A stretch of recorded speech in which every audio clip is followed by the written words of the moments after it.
Shri Venkateswara gold తాకట్టులో ఉన్న మీ బంగారాన్ని విడిపించి కొనబడును.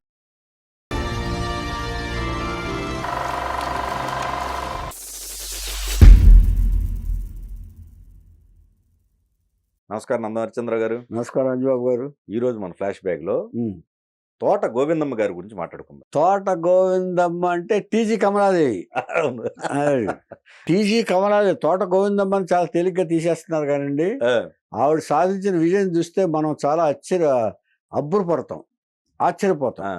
ఎందుకంటే ఈవిడకు ఒక మెయిన్ పర్సన్ ఒకళ్ళు ఉన్నారు కదా, బాబు గారు చిత్తూరు నాగయ్య గారు ఈవిడ మరదలు.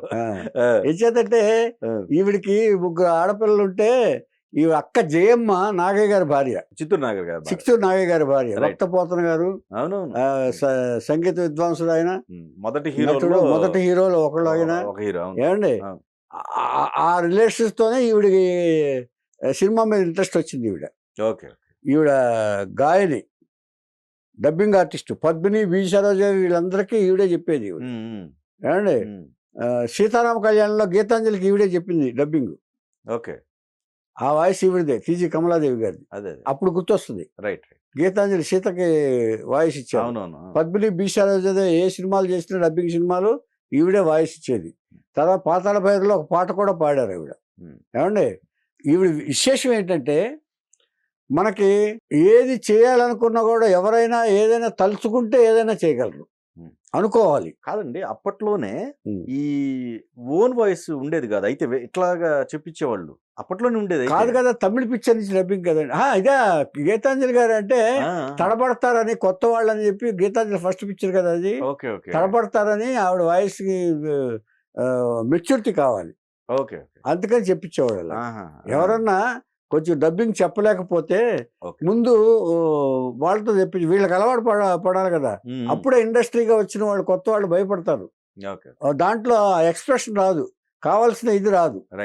ఆ రానప్పుడు ఏం చేస్తారంటే డబ్బింగ్ ఆర్టిస్ట్ తోటి చెప్పిస్తారు. ఎవరైనా ముందు అందరూ చాలా అలా చెప్పించిన వాళ్ళే. అంటే ఏ పనైనా అవలేలగా చేస్తామనుకునే నమ్మకం ఉన్నవాళ్ళు ఏదైనా చేసేస్తారండి.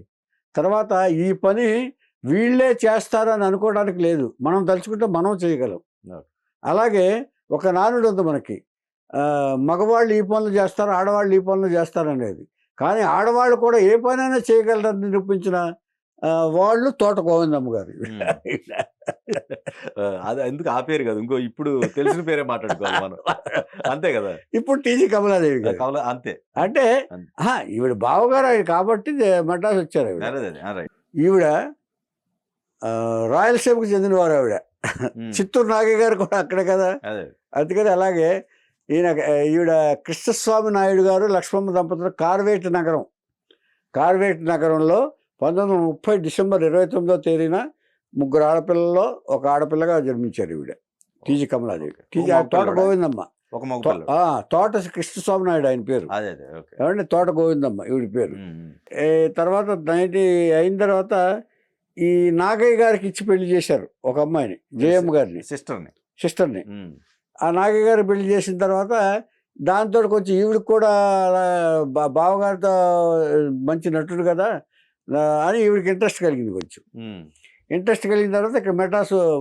తర్వాత ఈవిడ తండ్రికి వ్యాపారం దెబ్బతింటతో ముందు పుత్తూరు వచ్చేసారు చిన్నప్పుడే.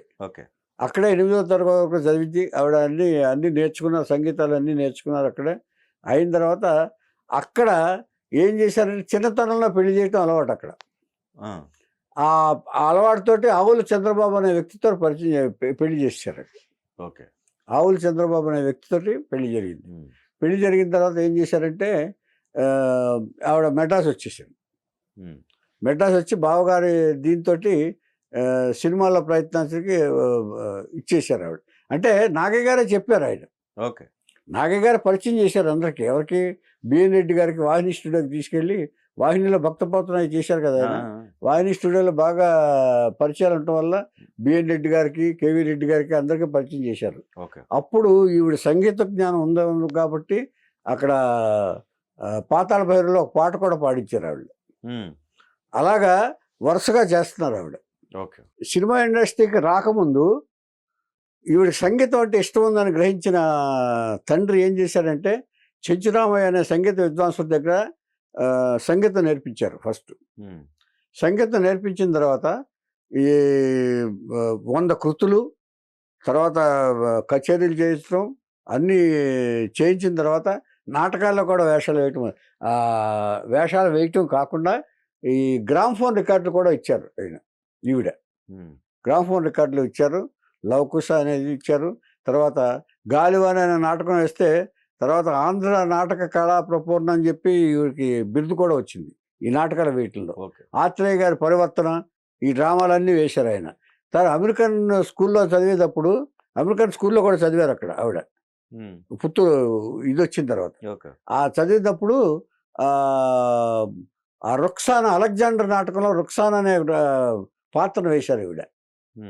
అంటే అప్పుడు లాంగ్వేజ్ కూడా బాగా డెవలప్ చేసుకున్నారు ఆవిడ, ఇంగ్లీష్ అమెరికన్ స్కూల్లో ఇంగ్లీష్ లాంగ్వేజ్ కూడా చేసి ఆ ఇంగ్లీష్ మాట్లాడేటప్పుడు చాలా చక్కగా మాట్లాడేవారంట ఈవిడ. భాష పట్ల చాలా ఇదిగా ఉండేది. ఇంకా అప్పటికింకా ఈ సినిమా ఇండస్ట్రీకి రాలే. ఈ నాటకాల్లో తిరుగుతున్నారు, ప్రదర్శిస్తున్నారు, సంగీతం పాడుతున్నారు, ఈ కచేరీలు చేస్తారు, గ్రామ్ఫోన్ రికార్డులు ఇస్తున్నారు బాగా. ఇచ్చినప్పుడు బందర్లో కూడా ఇది వచ్చినప్పుడు అక్కడే నాటక కళా ప్రపూర్ణ అనే బిరుదు కూడా ఈవిడికి ఇచ్చారు ఆవిడకి, బందర్లో నాటకాలు వేసిన తర్వాత. ఇప్పుడు ఇక్కడికి వచ్చారు ఎవడ మన నాగయ్య గారి దగ్గరికి వచ్చారు. ఇప్పుడు కొంతకాలం అయిపోయిన తర్వాత ఇక కొన్ని నాటకాలు వేసిన తర్వాత సంగీతం అంటూ వచ్చిన తర్వాత ఇక సినిమాలోకి వెళ్ళాలని ఇది ఉంటుంది. పైగా మన వ్యక్తి అక్కడ ఉన్నారు, ఆయన బావగారు. ఆ ఆలోచనతోటి మద్రాసు వచ్చేసారు ఆవిడ, అందరు పర్మిషన్ తీసుకుని. ఏమండి వచ్చిన తర్వాత నాగయ్య గారు ఏం చేశారంటే పరిచయం చేశారు బిఎన్ రెడ్డి గారికి, అందరికి, కేవీ రెడ్డి గారికి, అందరికి పరిచయం చేశారు. అక్కడ ఇక డబ్బింగ్ చెప్పటం, పాటలు పాడటం ఇవన్నీ మొదలుపెట్టారు. అంటే పద్మిని, ఎక్కువగా పద్మిని, బి సరోజకి తమిళ పిక్చర్స్ ఉన్నాయి కదా, తమిళ పిక్చర్స్ ఇదివరకు బాగా ఎంజీఆర్ పిక్చర్స్ అన్ని డబ్బింగ్ అయ్యాయి తెలుగులో. బి సరోజ్ గారు యాక్ట్ చేసిన పిక్చర్లన్నీ తెలుగులో డబ్బింగ్ అయ్యేది. తెలుగులో వాయిస్ చెప్పాలంటే ఈవిడే ఉండేది. ఈ వాయిస్ చూసిన తర్వాతే రామారావు గారు సీతారామ కళ్యాణంలో గీతాంజలికి చెప్పించారు. అది స్ట్రైట్ మూవీ. స్ట్రైట్ మూవీ అంటే కొత్త అమ్మాయి కాబట్టి. ఏమండి ఈవిడ నాటకాలు విపరీతంగా వేస్తున్న పిలిశెట్టి శ్రీరామూర్తి గారి నాటకాల్లో కూడా వేసేవారండి. వేసినప్పుడు ఈవిడ నాటక కళాకి చేసిన సేవకు గాను ఆంధ్రప్రదేశ్ ప్రభుత్వం నాటక కళా ప్రపూర్ణ అనే బిరుదు కమలాదేవి గారికి ఇచ్చారు. ఇచ్చేదంటే నాటకాలు, సంగీతం ఇవన్నీ కూడా చేస్తున్నారు ఆవిడ, చాలా యాక్టివ్గా చేస్తున్నారు. అది గుర్తించింది ఆంధ్రప్రదేశ్ ప్రభుత్వం. ఆ తర్వాత బిఎన్ రెడ్డి గారు వేషం ఇచ్చారు కానీ అనివార్య కారణాల వల్ల మిస్ అయింది ఆ సినిమా. కమలాదేవి గారికి మిస్ అయితే ఆవిడ నిరుత్సాహపడలే. అక్కినేని నాగేశ్వరరావు గారితో మాయాలోకం అనే సినిమాలో ఒక క్యారెక్టర్, తర్వాత దక్షయజ్ఞంలో ఒక క్యారెక్టర్, మాణిక్యం అనే క్యారెక్టర్ దక్షయజ్ఞంలో. ఆ తర్వాత ఇలా సినిమాలు చేసుకుంటూ సపోర్టింగ్ రోల్సే వస్తున్నాయి ఆవిడకి. మెయిన్ రోల్స్ ఏమి రావట్లా. ఏం చేసినా సపోర్టింగ్ రోల్సే వస్తున్నాయి. సపోర్టింగ్ రోల్స్ వస్తుంటే ఆవిడ ఇదేమి ఇది కాకుండా ఏది వస్తే అదే, మన దగ్గర హీరోయిన్ అవ్వాలి, నేను హీరోయిన్ అయితే తప్ప ఇదని అనేవి ఆలోచించలేదు ఆవిడ. మల్లీశ్వర్లో భానుమతి పక్కన ఇష్టసఖిగా చేశారు ఆవిడ. తర్వాత పాతాళ భైరవిలో ఒక పాట పాడారు, ఇతిహాసం విన్నారా అంటూ. ఏమండి ఆ తర్వాత గుణసుందర కథ, తర్వాత విద్యావతి, చక్రపాణి, తెనాలి రామకృష్ణ, ఈ పిక్చర్స్ అన్నిట్లోనూ చేశారు ఆవిడ. కానీ సపోర్టింగ్ క్యారెక్టర్లే. మెయిన్గా మీకు గుర్తొచ్చే క్యారెక్టర్ అంటే ఇల్లరికం నాగేశ్వరరావు గారి సినిమా గుర్తుంది కదా. ఇల్లరికంలో ఏం చేస్తారంటే భార్యాభర్తల మధ్య అపార్థాలు వస్తాయి. జమునకిను ఇల్లరికంలో జమున హీరోయిన్, భార్యాభర్తలకి అపార్థాలు వచ్చి నాగేశ్వరరావు గారు బయటకు వచ్చేస్తాడు. ఆయన ఆఫీస్కి మేనేజర్ చేస్తారు, గుమ్మడి గారి ఆఫీస్కి మేనేజర్ అవుతాడు నాగేశ్వరరావు గారు. అక్కడ డబ్బు తీసుకుని ఎవరికో ఇస్తాడు ఆయన. గుమ్మడి గారికి కావాల్సిన బంధువు ఒకళ్ళు ఉంటే వాడికి ఇస్తారు ఆవిడ. ఇస్తే అది కమలాదేవి గారు యాక్ట్ చేశారు. దానివల్ల అపార్థం వస్తే ఆవిడే వచ్చి క్లారిఫై చేస్తుంది. ఈవిడ, అమ్మా ఎవరికో ఇవ్వలేదు, నాకే ఇచ్చాడు అన్నయ్య గారు ఇదని, బంధువు ఆయన ఆవిడ. అంచేత అది అపార్థం చేసుకుంటే అది బాగా గుర్తుంటుంది జనాలకి, మన ప్రేక్షకులకి. అవును. ఏ డబ్బు అవసరం వస్తే గుమ్మడి గారికి రాస్తుంది లెటరు. రాస్తే ఆ లెటరు, ఆ డబ్బుని ఈ నాగేశ్వరరావు గారితో పంపిస్తారు గుమ్మడి గారు. చెల్లై వరుస అవుతుంది. అదేలే. నాగేశ్వరరావు గారితో పంపిస్తే అది ఇచ్చేస్తాడు ఆయన. ఆ డబ్బు ఎవరికి ఇచ్చావు అనేది డౌట్ ఈ భార్యకి.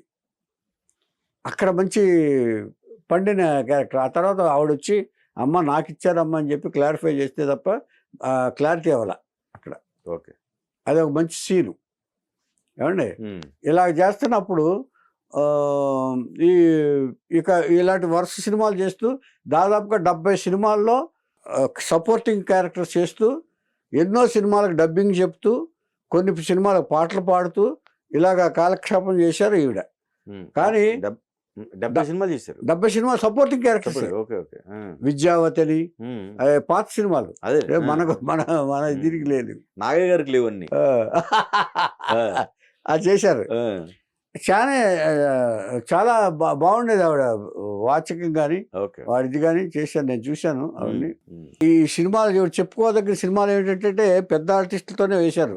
ఎన్టీఆర్ గారితో కంచుకోట, తర్వాత బిఎన్ రెడ్డి గారు బంగారు పంజరం, తర్వాత అక్కినేని గారి సీతారామజనంలో అహల్య క్యారెక్టర్ వేశారు, తర్వాత దొంగలున్నారు జాగ్రత్తలో జీవలక్ష్మి పాట పాడారు, రామదాస్ సినిమాలో కన్నామ్మకు పాట పాడారు. ఇన్ని ప్రత్యేకతలు ఉండి ఆవిడ వాయిస్ని చాలామంది ఉపయోగించుకున్నారు అలాగా. ఏమండి ఇలా ఉంటుండగా ఒకసారి 1954లో ఒక బిలియర్డ్స్ ఛాంపియన్ జంట మద్రాసు వచ్చారు. అప్పుడు 1954లో ఆంధ్రసభ ఆహ్వానిస్తుంది, ఎగ్జిబిషన్ మ్యాచ్లు ఆడిస్తుంది. అప్పుడు ఆడిస్తూ ఉన్నప్పుడు హోరస్ లిండ్రమ్ దంపతులు వచ్చారు అక్కడ. వాళ్ళు వచ్చినప్పుడు ఈ భార్య కూడా టెన్నిస్ ప్లేయరే. ఆవిడకి లేడీ ప్లేయర్ దొరకల. కానీ దాంట్లో యాక్టివ్గా ఇక్కడ ఆ క్లబ్లో ఆంధ్ర మహాసభలో యాక్టివ్ మెంబర్ టీజీ కమలాదేవి గారు. ఆర్గనైజేషన్ అంతా ఈవిడే చూసేది. ఇది అమెరికన్ స్కూల్లో చదివారు కదా, అంచేత ఇట్లాంటి విషయాలకు ఆవిడ ఏం చేశారంటే ఈ ఆతిథ్యం కానీ ఇదేమని కానివ్వండి, ఈ అరేంజ్మెంట్స్ కానివ్వండి, ఈ స్కూటరు, ఈ స్నోకరు ఇది ప్లాట్ఫామ్ ఉంటుంది కదా, అవన్నీ అరేంజ్ చేయడానికి కమలాదేవి గారిని పెట్టారు. పెట్టినప్పుడు అప్పుడు మరి నాకు ప్లేయర్ ఎవరున్నారు అని చెప్పేసి ఏంటంటే అప్పుడు ఎవరికి దొరకల. 4 రోజుల్లో మ్యాచ్ ఉంది, అది లేకపోతే ఫెయిల్ అవుతారు, వాళ్ళకి ఎవరు అవైలబుల్గా లేరు. అంటే అందరూ ఆ ఆటల్లో వెళ్ళిపోయారు వేరే వేరే ప్లేసులకి. అప్పుడు అవైలబుల్ దొరకల. అప్పుడు ఏం చేయాలి, మ్యాచ్ క్యాన్సిల్ అవుద్దే అని ఒక డౌట్ వచ్చింది. అప్పుడు ఆవిడ భార్య అంది, ఆవిడేదో యాక్టివ్గానే ఉందిగా, ఆవిడ ఆడుతుందా అన్నారు. ఆవిడ దగ్గరికి వెళ్తే నాకేం వచ్చి కమలాదేవి అన్న. కమలాదేవిని చూపించి అడిగింది ఆవిడ యాక్టివ్గా అన్నీ చేస్తున్నారు, బాగా చేస్తున్నారు కదా, ఆవిడకే వచ్చి ఉంటుంది కదా, ఆవిడ ఆడించండి పోని అన్నారు. నాకు రాదన్నారు ఆవిడ. రాదంటే ఎలాగైనా ప్రెస్టేజ్ ఇష్యూ, మహాసభ మన భారతదేశం యొక్క పరువు పోద్ది, అంచేత ఇండియాకి వచ్చి ఆడకుండా వెళ్ళారు అంటే అటు వాళ్ళకి ఇది కాదు, ఇటు వీరికి కాదు, నువ్వే ఎలాగైనా కాపాడాలని చెప్పి ఆర్గనైజర్స్ బ్రతిమాలారు TG Kamaladevi. Then she decided, ఆలోచించింది. అప్పుడు ఆవిడ వయసు 60 ఏళ్ళు, డోంట్ ఫర్గెట్. అంటే మనిషి తలుచుకుంటే ఏం చేయలేము, నేనేం చేయగలను, నాకు వయసు అయిపోయింది, ఇది అంటారు చూసారు. వాళ్ళందరికీ ఒక గుణపాఠం ఇది. ఆడ మగ కాదు, ఎవరైనా ఆడొచ్చు, ఎవరైనా చేయొచ్చు, ఏ పనైనా చేయొచ్చు అనడానికి ఉదాహరణ ఇది. అదే వయసుతో కూడా నిమిత్తం లేదు, వయసుతో నిమిత్తం లేదండి. మనసు మన ఇదిగా ఉండాలండి, యాక్టివ్గా ఉండాలి, మనసు యాక్టివ్గా ఉండాలి, చేయాలనే సంకల్పం ఉండాలి ముందు. అదే ఆ సంకల్పంతో ఏం చేసిందంటే, సరే ఒక కోచ్ని పెట్టండి, నేను నేర్చుకుంటాను అంతే. ఏమంటే ఏదైనా నేర్చుకోవచ్చండి, ఎవరైనా ఏదైనా నేర్చుకోవచ్చు, కానీ అర్థం చేసుకునే మనస్తత్వం ఉండాలి అంతే. రైట్. పట్టుకుందండి ఈ స్నోకర్, ఇది కోచ్ని పెట్టుకుంది ఆవిడ. పెట్టుకుని బిలియర్డ్స్ నేర్చుకుంది ఆవిడ. 4 రోజుల్లో నేర్చుకున్నారు ఆవిడ.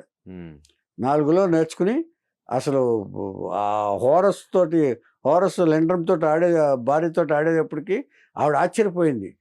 How did you learn in the short time అంది ఆవిడ.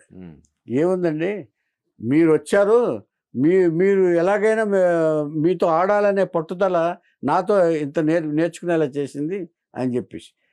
తర్వాత ఆవిడ ఇదే కాదు, ఆవిడ వెళ్ళిపోయిన తర్వాత ఆవిడ చాలా ఆశ్చర్యపోయి ఆవిడని మెచ్చుకుని వెళ్ళిపోయారు, వాళ్ళ దేశం వెళ్ళిపోయారు. వెళ్ళిన తర్వాత 1991లో బిలియర్డ్ ఛాంపియన్లో పథకం సాధించింది ఆవిడ. బిలియర్డ్ ఛాంపియన్ అయింది 2 times at the age of 62. ఏది అప్పటికప్పుడు నేర్చుకుని. చాలా మంది మేమేం చేస్తాం, మేమేం చేయగలం అంటారు. ఆడ మగ తేడా లేదండి చేయటానికి, ఎవరైనా చేయొచ్చు. యుద్ధాలు చేయలేమంటారు, ఝాన్సీ లక్ష్మీబాయి చేయలేదా యుద్ధాలు? ఎంతమంది చేశారు? అంచేత మనం చేయాలని తాపత్రయ ఉండాలి, చేయాలనే పట్టుదల ఉంటే మనిషి ఏదైనా సాధించగలడానికి, మగాడే కాదు ఆడది కూడా సాధించగలరని చెప్పి నిరూపించింది ఈవిడ. ఏమండి, ఇది అయిన తర్వాత బిలియర్డ్ ఛాంపియన్ గానే ఎక్కువ పేరు వచ్చింది ఆవిడకి. సినిమా నటిగా ఈటిగా కంటే బిలియర్డ్ ఛాంపియన్గా 2 times ఛాంపియన్ అయ్యి ఆవిడ అందరినీ ఆశ్చర్యపరిచింది. ఆవిడ టాక్ ఆఫ్ ది మెడ్రాస్ అయినప్పుడు అప్పట్లో. ఇంత సాధించిన తర్వాత ఆవిడకు ఒక కొడుకు లాయరు, జయచంద్ర పేరేదో ఉంది అండి. అలా చేస్తూ ఆవిడ మెడ్రాస్లో ఉంటూ 81వ ఏట ఆవిడ పరంపదించారు. 81 ఏళ్ళు బతికాడు ఆవిడ ఈ ఛాంపియన్షిప్ తోటి. ఇదొకటి 62వ ఏట బిలియర్డ్ ఛాంపియన్ అయ్యారు. అంటే యాక్చువల్గా ఈ సినిమాలు అనేవి తర్వాత తగ్గించి ఇటు సైడ్ షిఫ్ట్ అయ్యి, సినిమాలు తగ్గించడం కాదు, ఎంత చేసినా కూడా ఆవిడకి క్యారెక్టర్ ఆర్టిస్ట్లే వచ్చింది, సపోర్టింగ్. అదేలేండి. అంటే ఒక కనీసం ఒక సూర్యకాంతం లెవెల్లో, లేకపోతే ఒక అంజలీదేవి గారి లెవెల్లో మదర్ క్యారెక్టర్స్ కూడా రాలా, అవి పడలా.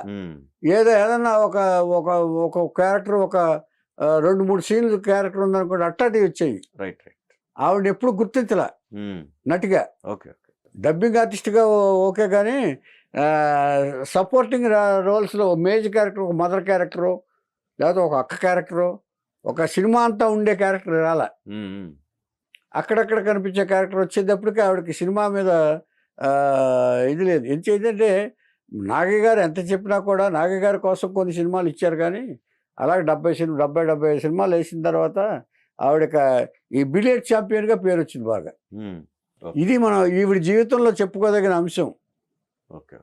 పట్టుదలతోటి, అంటే ఇప్పుడు హిమాలయాలకు కూడా ఎక్కొచ్చు తలుచుకుంటే అనేది, ఇలాంటి వాటి వల్ల మనకి స్ఫూర్తి పొందుతాం. మనం ఇలాంటి వారి వల్ల స్ఫూర్తి పొందుతాం. అంటే బిలియర్డ్స్ వాళ్ళే ఆడాలా, లేకపోతే వీళ్ళే ఆడాలా అనేది లేదండి అప్పుడు. అంచేత అలా సాధించి 81 ఏట ఇచ్చేశారు.